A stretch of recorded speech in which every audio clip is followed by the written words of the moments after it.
37వ సంకీర్తన. ఈరోజు ఈ కీర్తనలో నుంచి ఒక అమూల్యమైన సత్యాన్ని మనం నేర్చుకుందాం. 37వ సంకీర్తన 22 నుంచి 24 వరకున వచ్చిన భాగాలు చదువుకున్నాం. Psalm 37 37వ సంకీర్తన 22 నుంచి 24 వరకు చదువుకున్నాం. యెహోవా ఆశీర్వాదము నొందిన వారు భూమిని స్వతంత్రించుకొందురు. ఆయన శపించిన వారు నిర్మూలమగుదురు.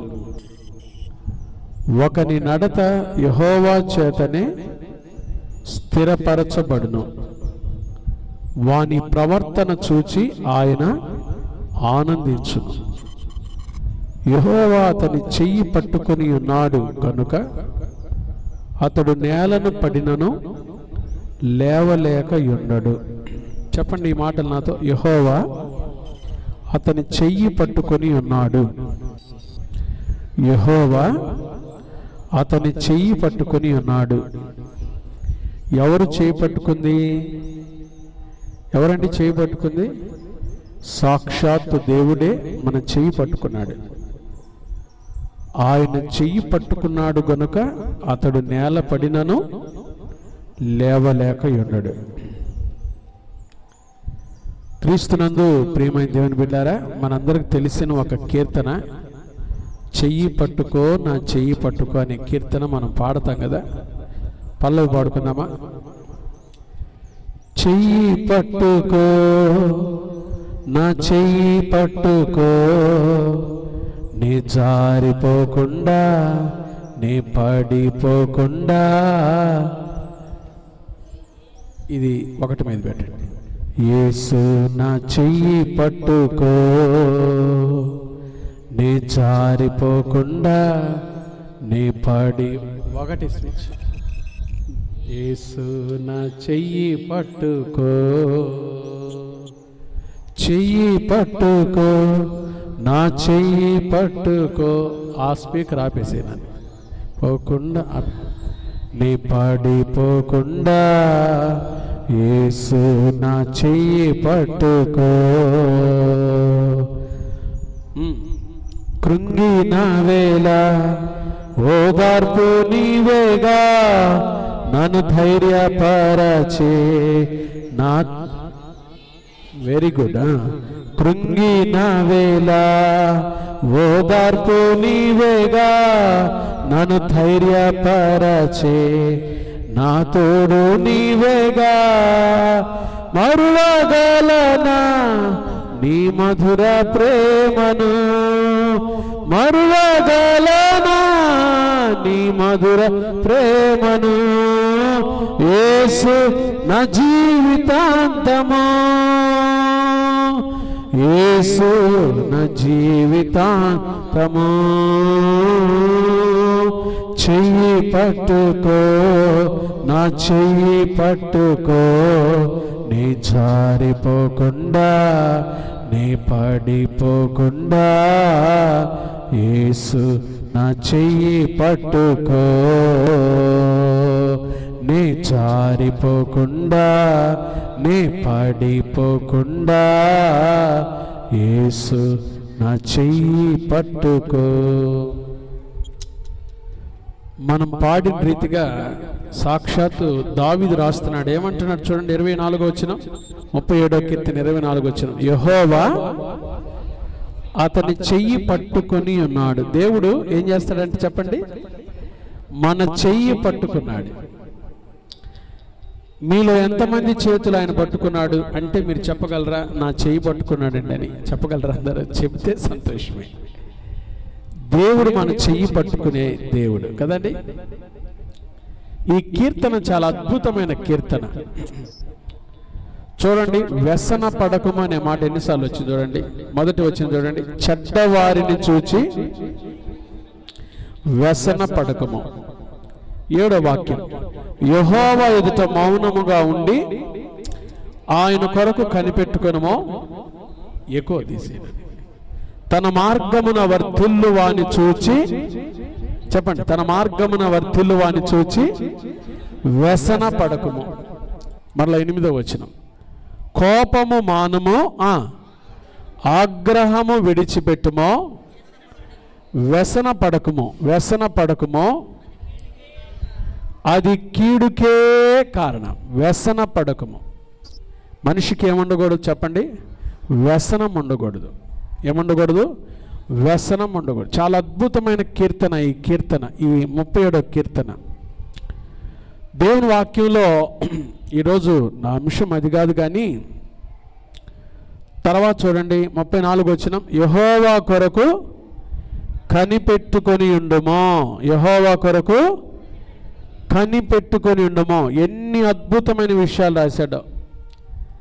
వ్యసన పడద్దు, దేవుని కోసం కనిపెట్టుకోండి.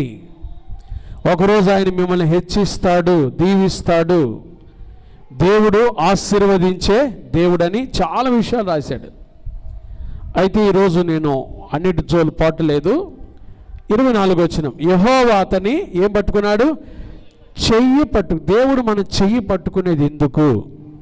పైన వచనం కూడా చదువు, 23వ వచనం, ఒకని నడత యెహోవా చేతనే ఏం చేయబడుతుంటుంది?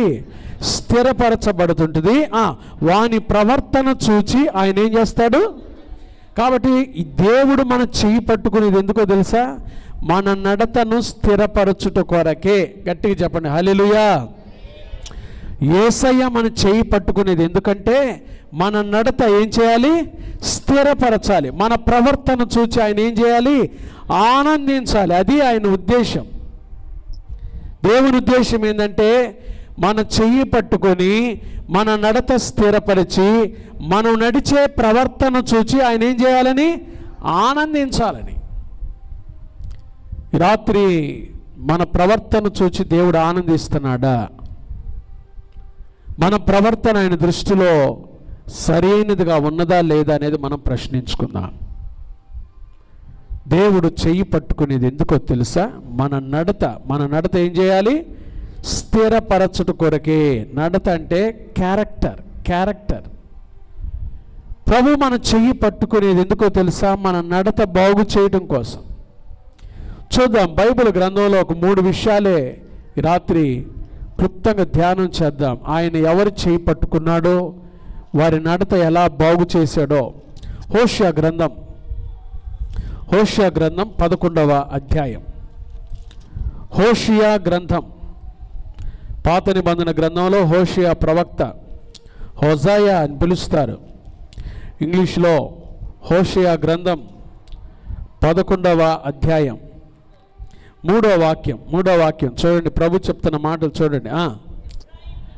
ఎఫ్రాయిమును చెయ్యి పట్టుకొని వానికి నడక నేర్పిన వాడును నేనే. ప్రభు అంటున్నాడు, ఎఫ్రాయిమును చెయ్యి పట్టుకొని ఏం చేశానో? ఎఫ్రాయిమును చెయ్యి పట్టుకొని వాడికి ఏం నేర్పించానో?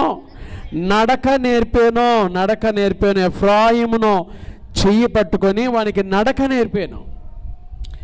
ఎందుకు పాస్టర్ గారు ఎఫ్రాయిముకి నడక రాదంటే రాదు. ప్రభువులోకి రాకముందు ఎఫ్రాయిం ఎలా నడిచాడో చూడండి. హోషేయ గ్రంథం 7వ అధ్యాయం 8వ వాక్యం. ఎఫ్రాయిం ఎలా నడిచాడో చూడండి. హోషేయ గ్రంథం 7వ అధ్యాయం 8వ వాక్యం. ఎఫ్రాయిము అన్యజనులతో కలిసిపోయాడు. చూడండి ఈ నడక ఎంత భయంకరంగా ఉందో. ఎవరితో కలిసిపోయాడంట? అన్యజనులతో కలిసిపోయాను. ఎఫ్రాయిము ఎవరునూ త్రిప్పివేయని, చూడండి ఎంత భయంకర, ఎవరునూ త్రిప్పివేయని అప్పము వంటి వాడు. దోసె, మీకు తెలుసా దోసె అనే దానికి పేరు ఎలా వచ్చిందో? ఇటేస్తే పెను మీద ఏముంటుంది? సొయ్యి అంటదంట. ఒకసారి సొయ్యి అంట, మళ్ళీ దాన్ని ఇటు తిప్పి ఇటేస్తే ఏమంటుంది? సొయ్యి అంటదంట. 2 సార్లు ఏమంటుంది? సొయ్యి అంటుంది. కాబట్టి దానికి ఏమని పేరు పెట్టారు తెలుసా? దోసె అని పేరు పెట్టారు. దోసె. ఎఫ్రాయిము కూడా ఎవరునూ త్రిప్పివేయని ఏమేడు చెప్పండి? అప్పము వంటి వాడు. ఎవరి మాట వింటలా. ఎఫ్రాయిము ఎవరి మాట వింటలా. ఇక్కడే కాదండి, 12వ అధ్యాయం కూడా చూడండి. హోషేయ గ్రంథం 12వ అధ్యాయం మొదటి వాక్యం. హోషేయ గ్రంథం 12 మొదటి వాక్యం. ఎఫ్రాయిము ఏం చేస్తున్నాడు? గాలిని మేయుచున్నాడు, తూర్పు గాలిని వెంటాడుచున్నాడు, మానక దినమెల్లా ఏం చేస్తున్నాడు? అబద్ధమాడుచు బలత్కారము చేయుచున్నాడు. చూడండి ఎంత భయంకరంగా ఉన్నాడు ఎఫ్రాయిము. అలాంటి ఎఫ్రాయిమును ప్రభు ఏం చేశాడంట? చెయ్యి పట్టుకున్నాడు. ఎఫ్రాయిం అంటే ఏంటో తెలుసా? అభివృద్ధి. ఎఫ్రాయిం ఎవరు కుమారుడు చెప్పండి? యోసేపు కుమారుడు. యోసేపుకి కరువు సంవత్సరాలు రాకముందు దేవుడు 2 బిడ్డలు ఇచ్చాడంట. మొదటి కొడుకు పేరు ఏం పేరు పెట్టాడు? మనష్షే. మనష్షే అంటే మరచుట. నా తండ్రి ఇంటిలో నేను పడ్డ బాధ, ప్రయాస, కీడు అంతా నేనేం చేస్తున్నానో మరిచిపోతున్నాను. ఎప్పుడైతే మరిచిపోయాడో దేవుడు వెంటనే 2వ కుమారుని ఇచ్చాడు, ఎఫ్రాయిము. ఎఫ్రాయిం అంటే అభివృద్ధి. క్రైస్తవుడు కూడా పాత విషయాలన్నీ ఏం చేయాలి చెప్పండి? మరిచిపోవాలి. క్రీస్తులోకి వచ్చిన తర్వాత అవమానాలు, నిందలు, మనల్ని తోలనాడిన వారు, తృణీకరించిన వారు, విసర్జించిన వారు, మన మీద వ్యసన పడిన వారు, అసూయపడిన వారు, లేనిపోయి నిందలు వేసిన వారు, అబద్ధమాడిన వారు, ఇవన్నీ కూడా క్రీస్తు నిమిత్తమై ఏం చేయాలి? మరిచిపోవాలి. మీకు ఒక సంగతి చెబుతా వినండి బాగా. మన ప్రభు ఎవరు చెప్పండి? తల్లైనా మరచునేమో కానీ, చెప్పండి, తల్లైనా మరచునేమో కానీ నేను నిన్నేం చేయను? అసలు ఆయన మరువనే కానీ ఒక విషయం వచ్చేసరికి ఆయన మర్చిపోతాడు. మీ పాపములను ఇక మీదట నేను ఎన్నడూ ఏం చేయను? జ్ఞాపకము చేసుకొనును, వాటిని సముద్రపు అగాధములో పడవేసి ఉన్నానన్నాడు ఆయన. మరువను అని చెప్పిన దేవుడు ఒక చోట వచ్చేసరికి తన నైజానికి భిన్నంగా ఏం చేశాడు చెప్పండి? మరిచిపోతాను. ఏంటి? మన పాపాలు, దేవునికి విరోధంగా మనం చేసిన ప్రతి పాపాన్ని కూడా ఆయన ఏం చేస్తానన్నాడు? కల్వరి సిలువలో క్రీస్తు రక్తంలో మీరు ఎప్పుడైతే కడుగబడతారో వాటన్నిటిని నేనేం చేయను? జ్ఞాపకం చేసుకోను. సముద్రపు అగాధములో నా వీపు వెనకాల వాటిని వేసానన్నాడు దేవుడు. ఎంత గొప్ప దేవుడు చూడు. ప్రభు బిడ్డలమై మనమే కొన్ని విషయాలు ఇంకా ఏం చేయలేకపోతున్నా? మరిచిపోం. మీకు తెలుస్తా, మనం ఎప్పుడైతే పాత విషయాలు, పాత సంగతులు మరిచిపోతామో అప్పుడే క్రీస్తులో మనం ఏం చేస్తాం? అభివృద్ధి పొందుతాం. ఎఫ్రాయిం అంటే అభివృద్ధి. ఇప్పుడు ఎఫ్రాయిం గురించి దేవుడు ఏమంటున్నాడు చూడండి. 11వ అధ్యాయం 3వ వచనం. హోషేయ గ్రంథం 11:3 ఏమంటున్నాడు చూడండి. ఎఫ్రాయిముని చెయ్యి పట్టుకొని వానికి ఏం నేర్పించాను? నడక నేర్పిన వాడును. ఇలాంటి దూరమైన ఎఫ్రాయిమును, దేవుని సన్నిధికి దూరమైన ఎఫ్రాయిమును ప్రభు చెయ్యి పట్టుకొని ఏం చేశాడంట? వానికి నడక నేర్పిస్తున్నాడు. ఎంత గొప్ప దేవుడో చూడండి. ఎఫ్రాయిముకు చెయ్యి పట్టుకొని నడక నేర్పిన దేవుడు ఈ రాత్రి నీ చెయ్యి కూడా ఆయనకి ఇస్తే ఏం చేస్తాడు చెప్పండి? మన చెయ్యి పట్టుకొని మనకు కూడా ఏం నేర్పిస్తాడు? మంచి నడత. క్రీస్తులో మంచి నడత. ఒకని నడత యెహోవా చేతనే స్థిరపరచబడుతుంది. వాని ప్రవర్తన చూచి ఆయన ఏం చేస్తాడంట? ఎప్పుడైతే నీ ప్రవర్తన, నీ నడత బాగుంటుందో, నీ ప్రవర్తన చూచి ఆయన ఆనందించాలంటే ఆయన చెయ్యి పట్టుకోవాలి. ఇంకా ఆయనకి చెయ్యి ఇచ్చావా? కొంతమంది ఇచ్చినట్టే ఇచ్చి ఏం చేస్తున్నారు? వెనక్కి తీసుకుంటారు. యేసుప్రభు సిలువలో పలికిన ఆఖరి మాట ఏం చెప్పండి? తండ్రి ఏమన్నాడు యేసయ్య చెప్పండి? తండ్రి నీ చేతికి నా ఆత్మను ఏం చేస్తున్నాను? అప్పగించుకొనుచున్నాను. నేను యేసయ్య కూడా తన ప్రాణాన్ని ఎవరికి అప్పగించాడు చెప్పండి? తండ్రి చేతికి అప్పగించుకోండి. ఆయన చేతిలో పెట్టాడు. ఆయన చేతులు ప్రశస్తమైన చేతులు అంటాడు యెషయా గ్రంథంలో ప్రభు. దినమెల్ల లోబడనొల్లని ప్రజల కొరకు దినమెల్ల ఏం చేశానో నా చేతులు చాపి ఉన్నాను, నా చేతులు చాపి ఉన్నాను. నా చేతులు ఎందుకో తెలుసా? నీ చేయి పట్టుకొని మంచి నడత నేర్పించాలని. ఎఫ్రాయిము దేవునికి దూరం అయిపోయాడు. ఎఫ్రాయిము అన్ని జనులతో కలిసిపోయాడు. ఎఫ్రాయిము ఎవరు త్రిప్పివేయని ఏమైపోయాడు? అప్పమ వంటి వాడాడు. ఎఫ్రాయిము గాలిని మేచున్నాడు. ఎఫ్రాయిము దేవునికి దూరం అయిపోయినా దేవుడు ఎఫ్రాయిమును వదిలిపెట్టలేదండి. ఎఫ్రాయిమును చెయ్యి పట్టుకొని నడక నేర్పాను. ఎఫ్రాయిం గురించి ఒక మాట చెప్తాడండి దేవుడు. నాకు ఎంత ఆనందమో ఎంత ఏడుపు వస్తుంది. ఇర్మియా గ్రంథం 30వ అధ్యాయం చూడండి. ఇర్మియా గ్రంథం 30వ అధ్యాయం. ఇర్మియా గ్రంథం 31వ అధ్యాయం. ఇర్మియా గ్రంథం 31వ అధ్యాయం 20వ వాక్యం చదవాలి ఎవరైనా. ఎఫ్రాయిము నాకిష్టమైన కుమారుడా. ఏమంటున్నాడు చెప్పండి? ఎఫ్రాయిము ఎవరంట? ఇద్దరు కొడుకుల్లో ఇస్సాక్కి రిబ్కమ్మకి ఎంతమంది కొడుకులండి? ఎంతమంది కొడుకులు? ఇద్దరు కొడుకులు. ఇద్దరు కొడుకుల్లో ఒకడి మీద వాళ్ళకి మక్కువ ఎక్కువ. ఎవరి మీద? యాకోబు అంటే ఎంత ఇష్టమో. ఆశీర్వాదాలు ఇచ్చిన తర్వాత కూడా అన్న చంపుతాడేమోనని తల్లి దగ్గర పిలుచుకొని, నానా నువ్వు ఏడకెళ్ళు, మీ మామ లాభాన్ దగ్గరికి వెళ్ళురా చాటును చెప్తుంది. సరే తల్లి చెప్పింది కదా, అసలు ఆ వాక్యం అయితే నాకు ఎంత ఆశ్చర్యం. తల్లి చెప్పి పంపిస్తుంది కదా. ఇస్సాకి ఏశావు కదా ఇష్టమైనవాడు, ఎందుకు కావలసినన్ని తెచ్చి పెడతాడు. కానీ వెంటనే తల్లి చెప్పిన వెంటనే ఇస్సాకు వృద్ధాప్యులుండి, నానా యాకోబు రారా ఇట్రారా, నువ్వు మాత్రం మీ అన్న పగ కక్ష తీరేంతవరకు ఏడకి రావద్దు, ఇక్కడికి రాబాకరా. ఇద్దరు కొడుకుల్లోనే ఒక కొడుకు అంటే తల్లిదండ్రులకు ఎవరు చెప్పండి? ఇష్టం. కానీ లోకంలో ఇంతమంది ఉన్నా క్రీస్తు రక్తంలో కడగబడిన మనమంటే దేవునికి ఎంత ఇష్టమో. ఎఫ్రాయిం గురించే కాదు, మన గురించి కూడా ప్రభు చెప్పే సాక్ష్యం ఇదే.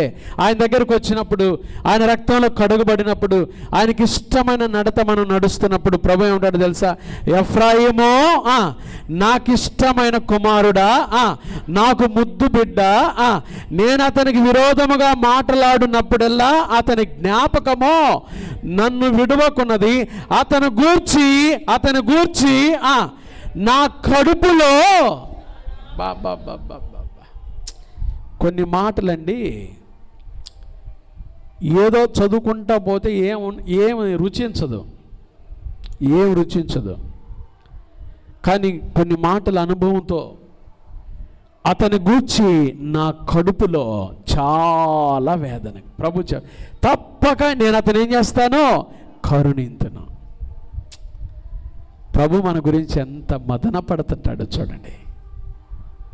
దేవునికి దూరంగా మనం వెళ్ళిపోతే మరలను తిరిగి ఆయన దగ్గరకు వచ్చేంత వరకు ప్రభు ఎంత మదన పడుతుంటాడో.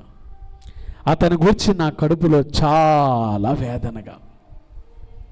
ఎవరి గురించో ఈ రాత్రి ప్రభు చెప్తా. లైవ్లో చూస్తున్నా మీ గురించా? దేవునికి దూరం అయిపోయారా? దేవుని సన్నిధికి దూరం అయిపోయావా? ప్రభు అంటున్నాడు, నిన్ను గురించి నేను ఆలోచించినంతసేపు నా కడుపులో ఎలా ఉంది? చాలా వేదనగా ఉంది. తట్టుకోలేడండి యేసయ్య. తల్లిదండ్రులు ఏమండి, మీరు ప్రాక్టికల్గా చెప్పండి అమ్మా, చెప్పండి తల్లిదండ్రులారా, మీ పిల్లలు మీకు దూరమైన పనులు చేస్తున్నారంటే, మీ మాట వింటలేదంటే, మీకు అవమానం తెస్తున్నారంటే, మీ ఇంటికి అపకీర్తి తీసుకొస్తున్నారు, ఎలా ఉంటారు మీరు? ఎలా ఉంటారు చెప్పండి? ఇంకా అసలు మామూలుగా అసలు తలెత్తుకుంటారా చెప్పండి? పోనీలే వాడు పోయాడు, నా పాటికి నేను పట్టుచీర కట్టుకొని తిరుగుతా, నా పాటికి నేను అక్కడ పోతే ఇక్కడ అంటారా చెప్పండి? వస్తుందా?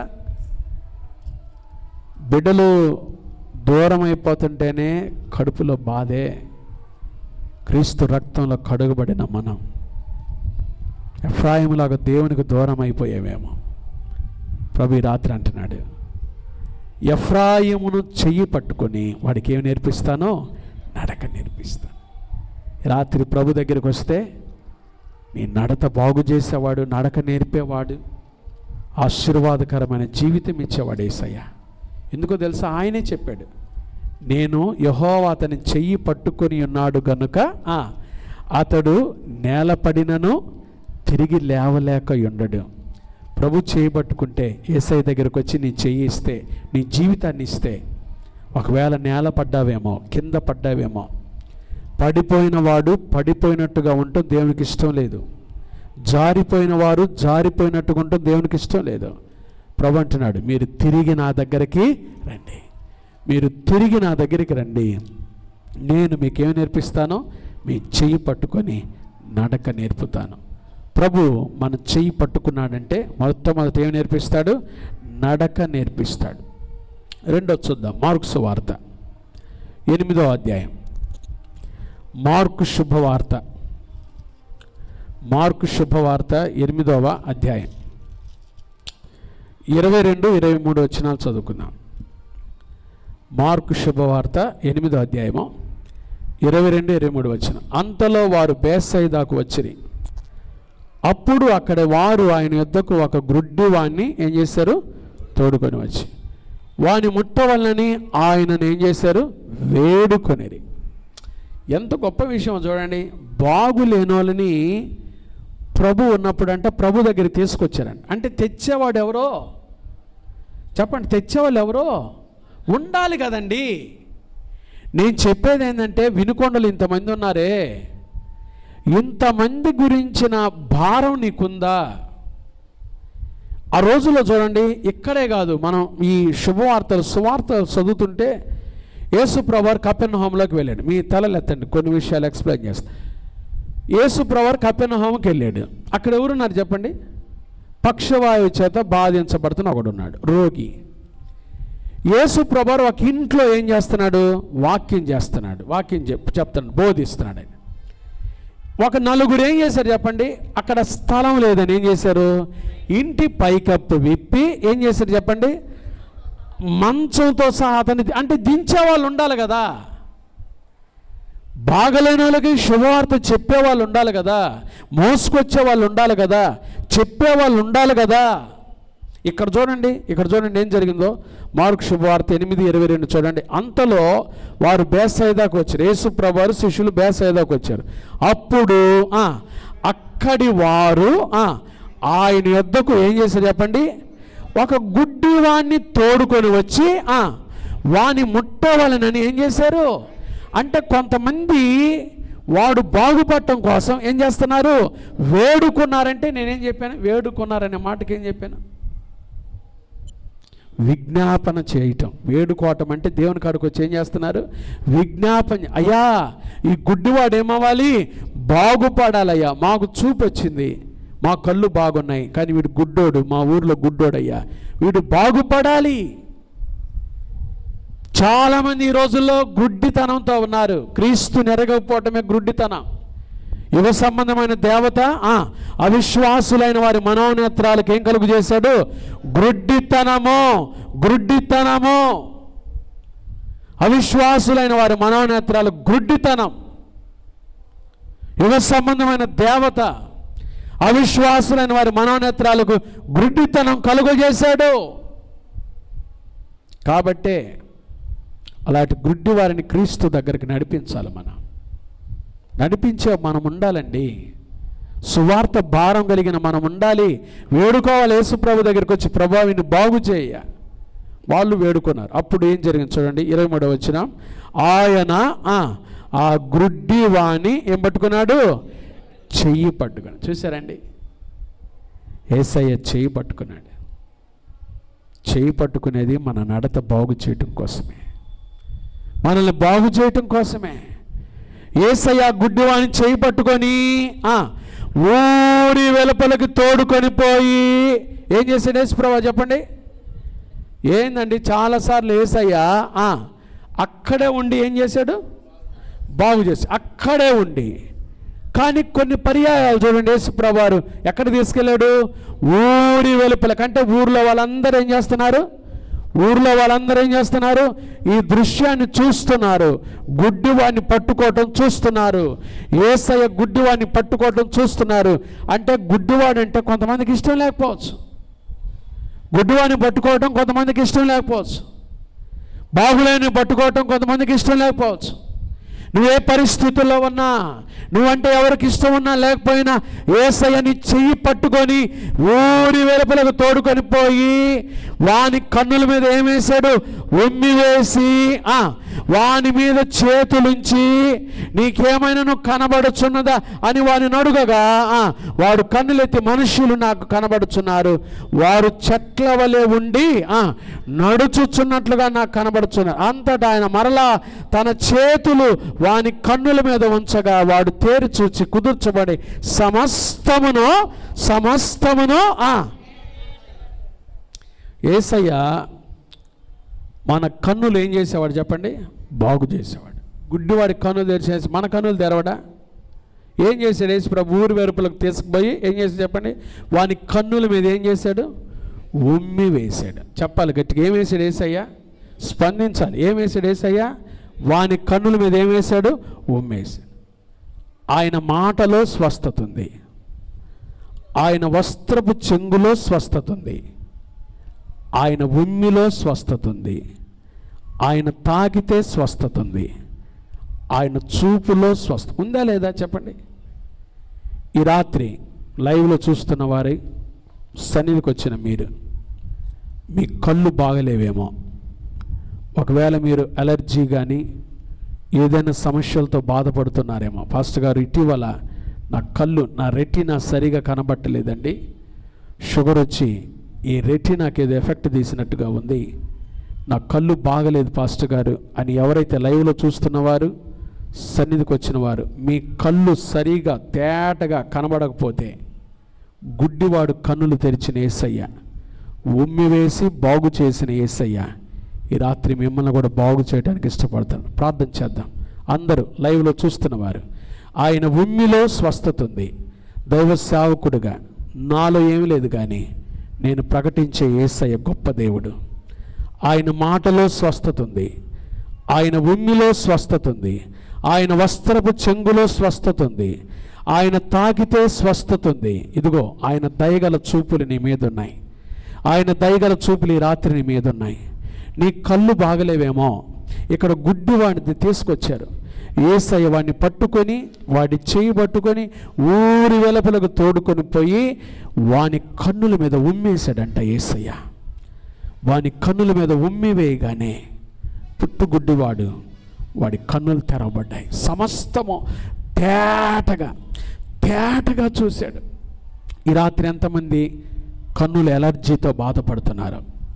ఒకవేళ కన్నుల ఎలర్జీ కాదు, మీకేదైనా అనారోగ్యంతో బాధపడుతున్నారేమో, ప్రభుని అడగండి. ప్రభువా, నీ మాటలో స్వస్థత ఉంది, నీ వస్త్రపు చెంగులో స్వస్థత ఉంది, మీ చూపులో స్వస్థత ఉంది, మీ ఉమ్మిలో స్వస్థత ఉంది. ఇదిగో దైవ సేవకుడు ఇక్కడ బోధిస్తున్నాడయ్యా, బోధిస్తుంది నీ నామం, సర్వశక్తి కలిగిన మీ నామం పేరట దైవ సేవకుడు అడుగుతున్నాడు. నాయన విశ్వాసంతో ఇదిగో నేను కూడా నా కళ్ళ మీద చేతులు పెట్టుకున్నాను.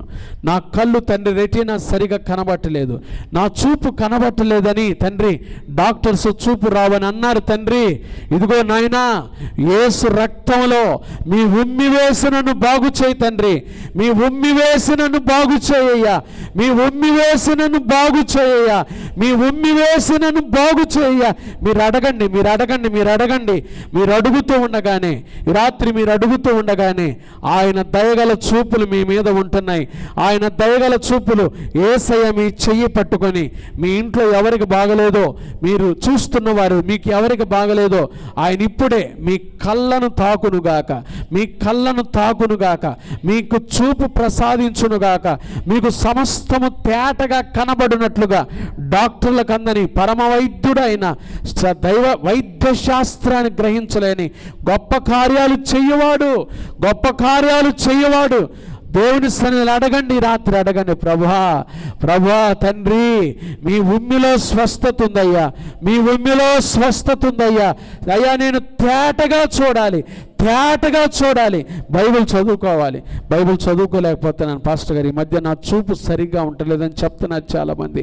ఈ రాత్రి గుడ్డివాని కన్నులు తెరిచిన యేసయ్య, ఉమ్మి వేసి బాగు చేసిన యేసయ్య మీ కుటుంబాలను స్వస్థపరచునుగాక, మీ కుటుంబాలను స్వస్థపరచునుగాక, మీ బిడ్డలను స్వస్థపరచునుగాక. ఆయన ఉమ్మిలో ఉన్న స్వస్థత, ఆయన ఉమ్మిలో ఉన్న స్వస్థత ఇప్పుడే శీఘ్రముగా మీ మీదకి వచ్చునుగాక.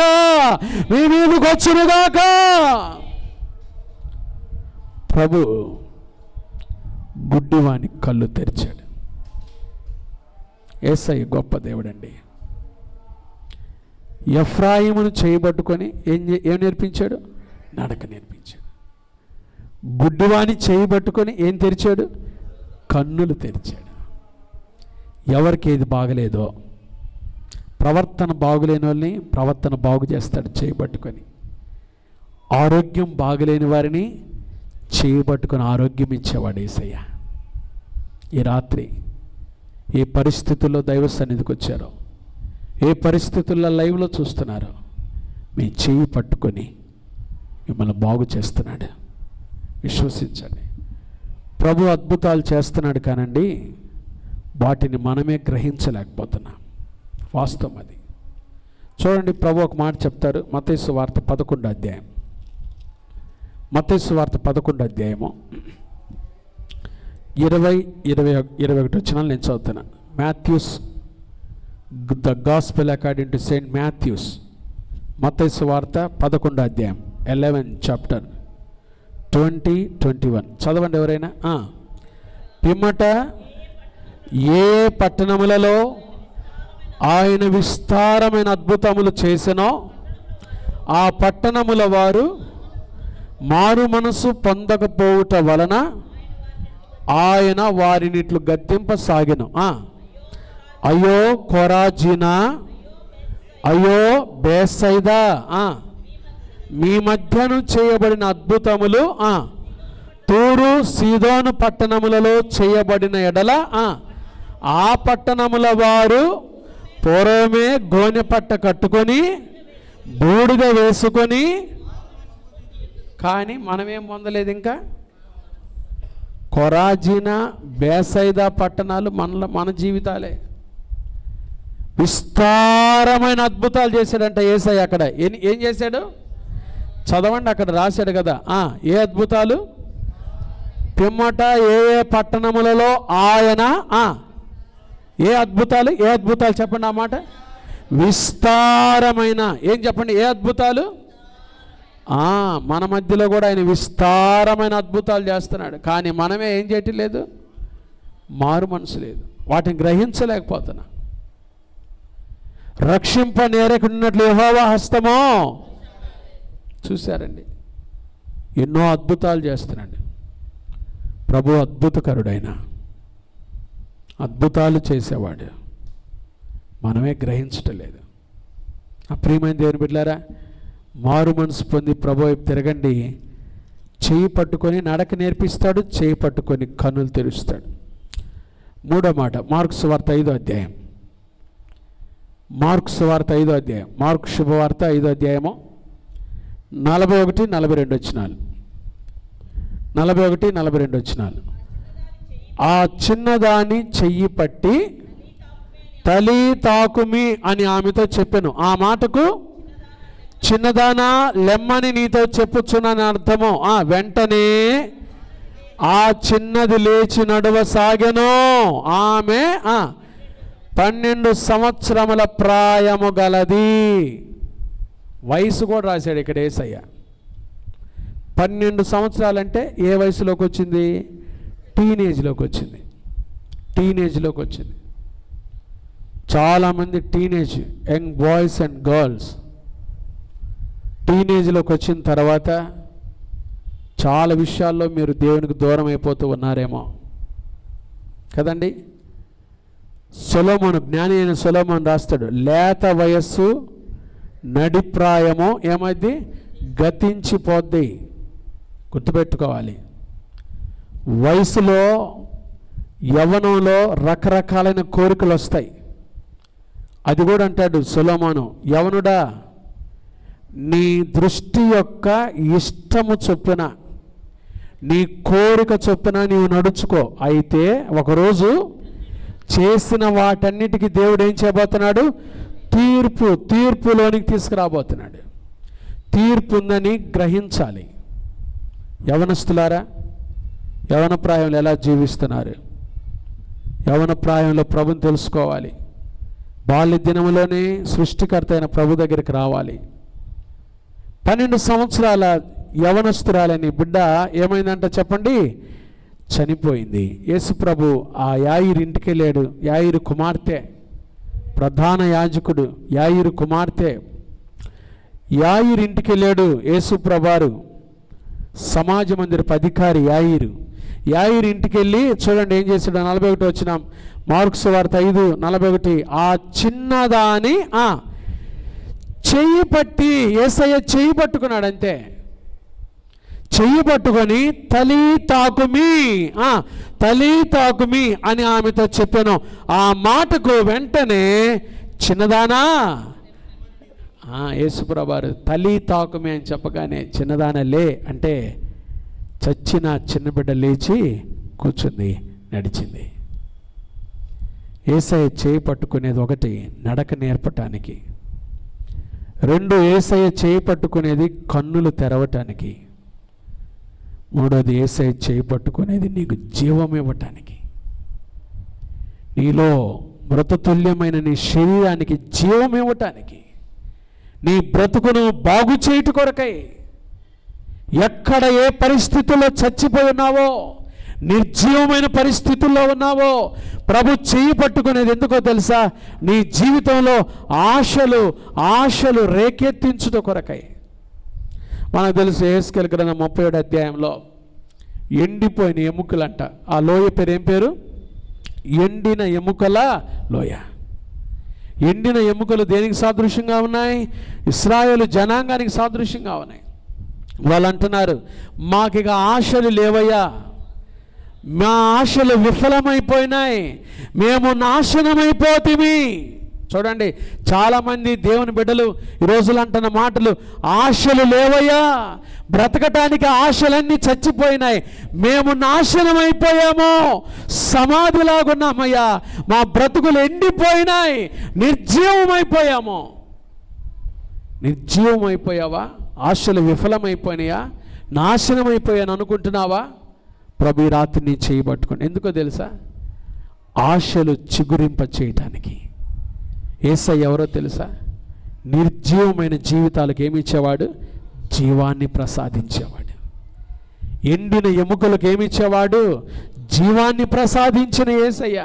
రాత్రి ఏ పరిస్థితిలో ఎక్కడ నీ జీవితం కృంగిపోయిందో, ఆశలన్నీ విఫలమైపోయాం, మేము నాశనమైపోయాం, మా పరిస్థితుల్లో ఇంకా మాకు మంచి రోజులు వస్తాయా?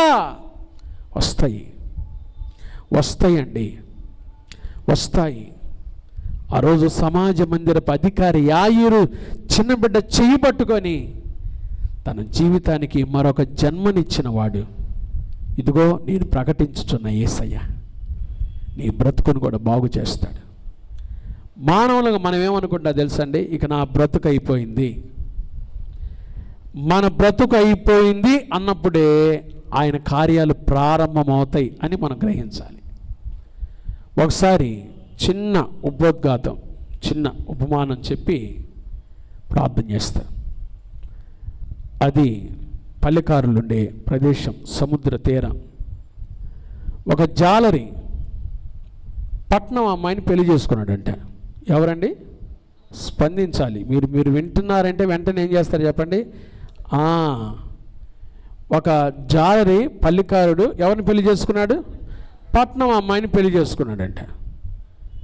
పెళ్ళి అయిపోయింది. ఆ అమ్మాయి సామాన్తో ఇంటికి వచ్చింది. 16 రోజుల పేరంటాలు కూడా అయిపోయినాయి. సామాన్ తీసుకొని కాపురం చేయడానికి వచ్చింది. 16 రోజులు సంతోషంగా ఉండి ఇంక 17వ రోజు ఏడకపోవాలి జాలరంటే సముద్రంలో పోతేనేగా వాళ్ళకి సరేనని చెప్పి ఈ పల్లికారులకు ఒక అలవాటు ఉంటుంది. మగవాళ్ళంతా బోట్లు ఎక్కేటప్పుడు, పడవలు ఎక్కేటప్పుడు ఆడవాళ్ళందరూ సముద్రం ఒడ్డు దాకా వస్తారు. ఒడ్డు దాకా వచ్చి వాళ్ళని సాగనంపి మరలా వస్తారు, పిల్లలు స్త్రీలంతా. ఈ అమ్మాయి పట్నం అమ్మాయి, కొత్తగా మ్యారేజ్ అయిందిగా, భర్త వెళ్తున్నాడు ఇంకా సముద్రంలోకి తన వ్యాపారం కోసం, కష్టార్జితం కోసం వెళ్తున్నాడు. ఇతను వెళ్తూ ఉంటే అందరితో పాటు ఈ క్రొత్తగా వివాహమైన అమ్మాయి కూడా సాగనంపటానికి సముద్రం ఒడ్డు దాకా వచ్చింది. పడవలు ఎక్కారు అందరూ. సరే వెళ్ళొస్తామమ్మా అని చెప్తే ఈ కొత్తగా పెళ్ళైన అబ్బాయి, అమ్మాయి జాగ్రత్త, ఇల్లు జాగ్రత్త, వెళ్ళొస్తానని చెప్పి పడవెక్కాడు. పడవెక్కి వెళ్ళారు. వాళ్ళు వెళ్ళినప్పుడు సమయం సరిగ్గా మధ్యాహ్నం. సరే మధ్యాహ్నాలు వెళ్తుంటారు. వెళ్ళిన తర్వాత ఆ తెల్లవారు వస్తారు. ఈ రాత్రి వెళ్తే తెల్లవారు వస్తారు. తెల్లవారు 7:30-8 అయిందంట. అందరు ఎదురు చూసినట్టుగా ఈ అమ్మాయి కూడా అందులో ఒక్కతే ఇంట్లో ఉంది, ఎదురు చూస్తున్నారు, రాలా. రెండో రోజు ఆ రోజంతా రాలా. మరలా రెండో రోజు ఆ రాత్రి ఒక్కతే ఇంట్లో, ఏం చేయాలి అర్థం కావట్లా. రెండో రోజు కూడా దాటిపోతుంది, రాలా. ఏంది వీళ్ళు రాలేదు చర్చ. సరే పోయినో లేదన్న లోపలికి వెళ్ళి ఉంటారేమోలే అని స్త్రీలు మాట్లాడుకుంటూ ఉంటే ఈ అమ్మాయి కూడా పోనీలే వస్తారులే అంటున్నారుగా, వస్తారులే మా ఆయన కూడా వస్తారులే అని దీపం పెట్టుకుంటా ఉందంట రాత్రిపూట ఇంట్లో. ఆ దీపం తాటాకు, ఈ అమ్మాయి పట్నం నుంచి వచ్చిందిగా, ఆ తాటాకులకి దగ్గరలో పెట్టి పడుకుంది. సరిగ్గా అర్ధరాత్రి ఆ దీపం కాస్త ఆ తాటాకులు వేడికి తగిలి చిన్న చిన్నగా ఆ తాటాకులు పందిరి కాలటం ప్రారంభమైంది.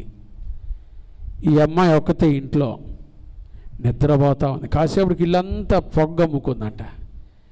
ఏంది పొగ వస్తుందని చూసేలోపు పెద్దగా మంట, కాలిపోతుంది, ఇల్లు కాలిపోతుంది అని గబగబ బయటకు వచ్చి కేకేసేసరికి ఆడవాళ్ళు పిల్లలు వచ్చి వాళ్ళు ఎంత కొడతారు పాపం, వాళ్ళని నీళ్ళు కొడతారు. ఇంట్లో మగోళ్ళు లేరు. వాళ్ళు నీళ్ళు కొట్టేలోపు ఆ తాటాకు పందిరి కాస్త బాగా కాలిందంట. కాలింది పెద్ద మంట. దానికి భయపడి వీళ్ళు సముద్ర పొడ్డు దగ్గరికి వచ్చారు. వచ్చి ఆ పందిరి కాలిన చాలాసేపటికి వీళ్ళు సముద్ర పొడ్డు దగ్గరకు వచ్చిన చాలాసేపటికి సముద్రంలో నుంచి పడవ శబ్దాలు వినపడ్డాయంట. ఆశ్చర్యం. సముద్రంలో ఎప్పుడైతే దూరంలో పడవ శబ్దాలు విన్నారో వాళ్ళందరూ సంతోషంగా సముద్రంకి వెళ్ళి చూడటం ప్రారంభించారు. ఈ అమ్మాయి ఒకవైపు కొత్తగా వివాహమైంది కదండి, ఒకవైపు నష్టం, తను తెచ్చుకున్న సామాను, ఆ ఇంటి పందిరంతా కాలిపోయింది, ఇల్లంతా కాలిపోయింది, సామాన్ అంతా నష్టపోయింది. అటు ఆ బాధతో ఇటు భర్త వస్తున్నాడు, ఇటు వెనకాల తిరిగితే నిజంగానే ఈ మగవాళ్ళంతా వెళ్ళిన వేటకి వెళ్ళిన జారాలంతా ఇంటికి వచ్చారు. ఆ ఒడ్డున చేరగానే ఎవరు వాళ్ళు ఆ కుటుంబం దగ్గరికి వెళ్ళి వాళ్ళని కలుసుకుంటే అమ్మాయి పరిగెత్తుకుంటే వాళ్ళ ఆయన దగ్గరికి వెళ్ళి వాటేసుకొని, మనకు ఒక నష్టం కూడా జరిగింది, వచ్చేవు నువ్వు అయితే క్షేమంగా, రాత్రి మన తాటాకు పందిరి కాలిపోయిందండి. అప్పుడు వాళ్ళ ఆయన చెప్పాడంటే, ఆ పందిరే కాలకపోతే మేము అసలు ఇంటికి వచ్చేవాళ్ళమే కాదు. ఎందుకో తెలుసా, 2 రోజులు అయ్యి ఒడ్డేదో తెలియక మేము అక్కడక్కడే తిరుగుతా ఉన్నాం. రాత్రి ఎప్పుడైతే ఆ వెలుతురు ఆకాశంలోకి వెళ్ళి అంత మంట వచ్చిందో, ఓహో ఇది మన ఒడ్డని ఒడ్డు చేరుకున్నాం, దానికి కారణం అదే అని చెప్పాడంట. ఎందుకు ఈ విషయాన్ని చెప్తున్నా తెలుసా, మనమైతే మనకు జరిగిన నష్టాన్ని తలపోసుకొని నా జీవితం అంతా అయిపోయిందని మనం అనుకుంటాం. కానీ మనం అనుకోవచ్చు, కానీ మన పరిస్థితి అంతా అయిపోయింది అనుకున్నప్పుడే దేవుని కార్యాలు ప్రారంభమవుతాయి మన జీవితాల్లో. దేవుడు వదిలిపెట్టాడండి, దేవుడు వదిలిపెట్టాడు, ఎవరిని వదిలిపెట్టాడు. ఆయన పక్షపాతి కాడు. దావీదు ఏమన్నాడో తెలుసా, యోనాతాన్ నాకు మరణానికి ఒక్క ఒక్కడుగు దూరమే. ఎప్పుడు చచ్చిపోతానో తెలియటల్లా, మీ నాన్న ఎప్పుడు చంపేస్తాడో తెలియటల్లా. అయిపోయింది నా పరిస్థితి. గువ్వలాగా 2 రెక్కలుంటే ఈ పరిస్థితుల్లో నేను ఎగిరిపోవాలనుకున్నా. దావీదేమో 2 చిన్న గువ్వ రెక్కలను జ్ఞాపకం చేసుకుంటే కొద్ది రోజులకే, ఈ మాట అన్న కొద్ది రోజులకే దేవుడు ఏం చేశాడో తెలుసండి? దావీదు దగ్గరికి జనాలను పంపించి హెబ్రోన్లో రాజుగా నిలబెట్టాడు దేవుడు. నాకు మరణానికి ఒక్కడుగు దూరమన్న ఈ దావీదు నోట్లో నుంచి స్తుతి పాటలు వినిపించాడు. ఆ ప్రియమైన దేవుని బిడ్డలారా, ప్రభు చేయి పట్టుకునేది ఎందుకు తెలుసా? నిర్జీవమైన, నిరాశలో ఉన్న, నిస్సారమైపోయిన నీ జీవితాన్ని చిగురింప చేయటానికి. కాబట్టి ప్రభు చేయి పట్టుకుంటాడు. ఎఫ్రాయిమును చేయి పట్టుకొని ఏం చేశాడు చెప్పండి? నడకనేరు. రెండవది, గుడ్డివాని చేయి పట్టుకొని ఏం చేశాడు? కన్నులు తెరిచాడు. చిన్నదాని చేయి పట్టుకొని ఏం చేశాడు? జీవాన్ని ఇచ్చాడు. ఈ రాత్రి అడుగుదామా, ప్రభా నా చేయి పట్టుకో. మీరు నా చెయ్యి పట్టుకోవటానికి ఇష్టపడుతున్నారు. ఏ పరిస్థితుల్లో మీరు సన్నిధికి వచ్చారో, ఏ పరిస్థితుల్లో ఈ మాటలు వింటున్నారో, లైవ్లో చూస్తున్నవారైతేనేమి, సన్నిధిలో కూర్చున్నవారు, ప్రభా నా చెయ్యి పట్టుకో. నా బ్రతుకులో అంతా అయిపోయింది అనుకున్నా. లేదు, నువ్వు అయిపోయింది నువ్వు అనుకున్నప్పుడే నీ జీవితంలో దేవుని కార్యాలు ప్రారంభం కాబోతున్నాయి. చూడు, ఈ రాత్రి నేను చూడు, ప్రభు నీ జీవితంలో ఏం చేయబోతున్నాడు, యేసయ్య నీ జీవితంలో ఏం చేయబోతున్నాడో చూడు. చెయ్యి పట్టుకో. యేసయ్య నా చెయ్యి పట్టుకో. అడుగుతావా? యేసయ్యని అడుగుతావా? ఈ రాత్రి అడుగుదామా అందరం? ప్రభా నా చెయ్యి పట్టుకో. నా బ్రతుకులో నేనైతే అంతా అయిపోయింది అనుకుంటున్నా. లేదు, నువ్వు చెప్పిన మాట, నువ్వు చెయ్యి పట్టుకొని తండ్రి ఎఫ్రాయిమును చేయి పట్టుకొని నడక నేర్పించావు. ప్రభా గుడ్డివాణ్ణి చేయి పట్టుకొని కన్నులు తెరిచావు. చిన్నదాన్ని చేయి పట్టుకొని జీవాన్ని ఇచ్చావు. మీకు అసాధ్యమైంది ఏది లేదు. నాయనా ఈ రాత్రి నా చేయి పట్టుకో. నా చేయి పట్టుకో తండ్రి. నా జీవితాన్ని నీకు అప్పగిస్తున్నా. ఎఫ్రాయిము నీకు దూరం అయిపోయినా, ఎఫ్రాయిమును వదిలిపెట్టలేదు కదా, ఎఫ్రాయిమును వదిలిపెట్టలేదు కదా యేసయ్యా. నా చెయ్యి పట్టుకో నాయనా. నా జీవితంలో నిర్జీవం అయిపోయింది నా పరిస్థితి. ఏ ఆశలు లేవు, జీవితం మీద ఏ ఆశలు లేవయ్యా. ఆశలన్నీ విఫలమైపోయినాయి. నాకు నేనే అనుకుంటున్నా ఇక నాశనం అయిపోయాను. మంచి రోజులు రావా? నా బ్రతుకులో మంచి రోజులు ఇవ్వవా? నేనే బాధపడుతున్నా. చెయ్యి పట్టుకుంటావు. నా చెయ్యి పట్టుకో యేసయ్యా. నువ్వు చెయ్యి పట్టుకున్నావంటే 3 బారిన నా జీవితాన్ని చిగురింపచేస్తావు. పాడదామందరం. మహోన్నతుడా నీ కృపలో నేను నివసించుట నా జీవిత ధన్యతయున్నది. మహోన్నతుడా నీ కృపలో నేను నివసించుట, మహోన్నతుడా నీ కృపలో నేను నివసించుట నా జీవిత ధన్యతయున్నది. 3 బారిన జీవితాలను చిగురింపచేయగలవు నీవు. 3 బారిన జీవితాలను చిగురింపచేయగలవు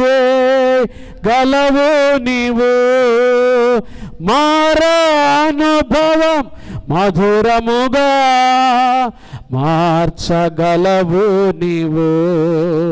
మారానుభవం మధురముగా మార్చగలవు నీవు. మహోన్నతుడా నీ కృపలో నీ నివసించుట నా జీవిత ధన్యతయున్నది. మహాపరిశుద్ధుడా, దయగల దేవా, ప్రేమా స్వరూపి మీకు స్తోత్రాలయ్యా. రాత్రి బైబిల్ స్టడీలో చేరువచ్చిన మాతో, లైవ్లో చూస్తున్న వారితో, ఒక్కొక్కరితో యెహోవా అతని చేయి పట్టుకొని ఉన్నాడు కనుక అతడు నేలను పడినను తిరిగి లేవలేక ఉండడు అనే మాట మీరు మా చేయి పట్టుకుంటే చాలు ప్రభా.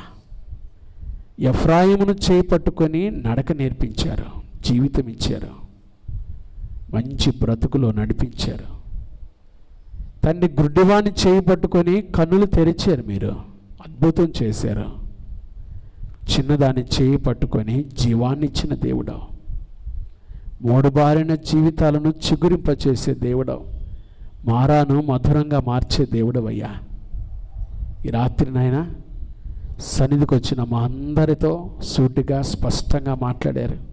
లైవ్లో చూస్తున్న వారందరితో సూటిగా స్పష్టంగా మాట్లాడారు. మీరు చేయి పట్టుకుంటే మా బ్రతుకుల్లో ఇంత ఆశీర్వాదాలు. ఇదిగో మా చేతులు మీకు ఇస్తున్నాం తండ్రి. ప్రశస్తమైన మీకు మా జీవితాలు అప్పగిస్తున్నాం. మా చెయ్యి పట్టుకోవటం కోసమే కదా సిలువలో మీ కుమారుని చెయ్యి కూడా వదిలిపెట్టారు. అవును తండ్రి, నా దేవా నా దేవా నా చెయ్యి ఎందుకు వదిలిపెట్టావు? నీ కుమారుడు కేక వేశాడయ్యా. దౌర్భాగ్యులమైన మా చెయ్యి పట్టుకోవటం కోసమే, మమ్మల్ని మీ దగ్గరకు చేర్చుకోవటం కోసమే ఎంతో ప్రశస్తంగా ప్రభా మమ్మల్ని ప్రేమిస్తున్న నాకు ఇష్టమైన కుమారుడా, ముద్దు బిడ్డ అని పిలుస్తున్నారు. మా గురించి మీ కడుపులో చాలా వేదనగా ఉందయ్యా. విన్న ప్రతి మాట మా జీవితాలకు ఆశీర్వాదకరంగా చేయండి. వచ్చిన నీ బిడ్డలందరినీ దీవించండి. ఒక్కొక్కరిపై మీ దీవులు కుమ్మరించండి. ఎవరైతే ప్రభా మీకు వారి చేయులిచ్చి వారి జీవితాలు అప్పగించుకొని ప్రభు మా చేయి పట్టుకొని నడిపించాలని ఇష్టపడుతున్నారో వారి జీవితాలను పట్టుకొని ఈరోజు మొదలుకొని వారికి చక్కటి నడక నేర్పించండి, మంచి జీవితాన్ని దయచేయండి. వారికి ఏది బాగులేదో అద్భుతాలు చేసి కన్నులు తెరిచిన దేవుడు అద్భుతాలు చేయండి నీ బిడ్డల కోసం. చిన్నదాన్ని చేయి పట్టుకొని జీవాన్ని ఇచ్చిన దేవుడు, తల్లితాకమి చిన్నదానలే చెప్పారు కదా ప్రభా తండ్రి. వారు ఎక్కడ పడి ఉన్నారో ఆ స్థితిలో నుంచి లేవనెత్తి నీ కొరకు సాక్షులుగా మీరు వాడుకొనమని మా సంఘము కుటుంబాలను దీవించయ్యా. రాత్రి బైబిల్ స్టడీకి వచ్చిన ఒక్కొక్కరిని మీరు దర్శించి దీవించండి. ఎవరైతే అనారోగ్యంతో ఉన్నారో సంఘంలో నీ బిడ్డలను బాగు చేయండి ప్రభా. మా సంఘంలో ఉన్న చిన్న బిడ్డలు, యవనస్తులు, వృద్ధులు ప్రభా, చదువుకుంటున్న బిడ్డలు, హాస్టల్లో ఉన్న మా బిడ్డలు, ఉద్యోగాలు చేసుకుంటున్న వారు, వ్యాపారాలు చేసుకుంటున్న వారు, చేతుల కష్టార్జితం చేసుకుంటున్న వారు ఒక్కొక్కరిని మీరు జ్ఞాపకం చేసుకోండి తండ్రి. నీ బిడ్డల మీద మీ దీవులు కుమ్మరించమని మా సంఘం చుట్టూ మీ కంచె వేసి మీరు అక్కడ కొరకు సిద్ధపరచండి. పరిచర్యలో ప్రభా మీ భారం ఇచ్చి మీ కృపను అనుగ్రహించి ఇంకా ప్రభా అనేక మందిని మీ కొరకు నడిపించి ఆ కృప మాకు దయచేయమని యేసు నామమున ప్రార్థిస్తున్నాము తండ్రి. ఆమేన్ ఆమేన్. త్రియేక